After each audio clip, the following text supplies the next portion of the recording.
정부가 오는 일요일에 새로운 거리두기안을 발표합니다. 다음 달부터는 조금 늘어날 걸로 보이지만 일단 지금은 사적으로 4명까지만 모일 수 있죠. 그런데 식당에서 5명 이상 안 받겠다고 하면 왜 여기만 유난 떠냐, 융통성이 없냐 이런 핀잔을 듣기도 합니다. 밀착 카메라 이혜원 기자입니다. 가게에 5명이 들어올 수 없다는 종이를 붙여놨습니다. 벌써 반년째입니다. 매출이 그 전에 비해 절반 이상 줄었습니다.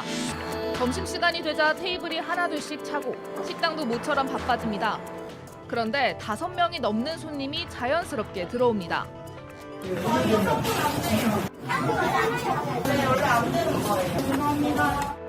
저녁에도 마찬가지.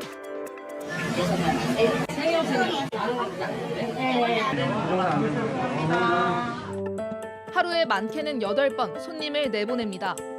가장 속상한 건 이런 말을 들을 때입니다.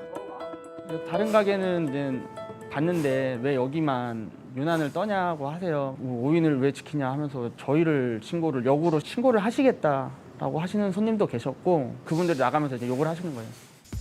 정말 그럴까? 서울의 다른 식당가를 찾아 단체라고 해봤습니다. 자연스럽게 들어오라고 말합니다. 저희 7명인데 6명 정도 오는데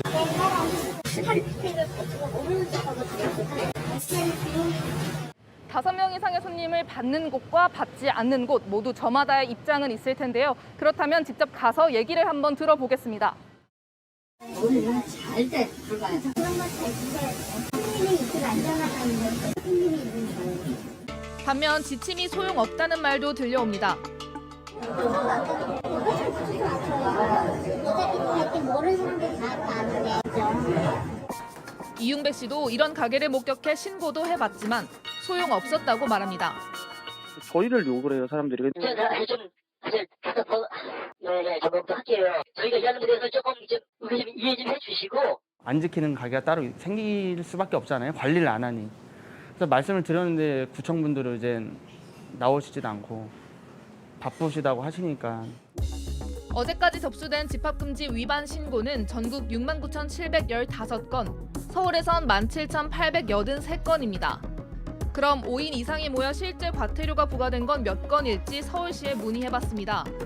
지난달 말 기준으로 개인 일행 190팀, 업주 49곳, 총 239건입니다.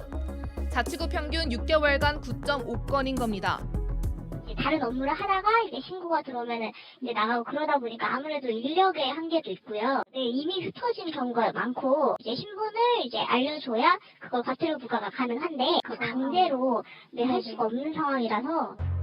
지침이 느슨해진 사이 잘 지키는 가게만 피해를 보고 있습니다.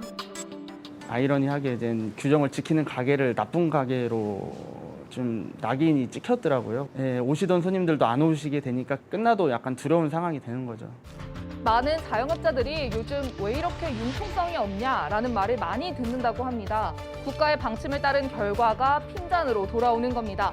지자체 호소에도 달라지는 게 없으니 비어가는 테이블을 보며 더 절망했을 겁니다. 그리고 그 안에서 생겨난 갈등은 코로나가 보여주는 또 다른 불편한 진실이 돼버렸습니다. 밀착 카메라 이혜원입니다.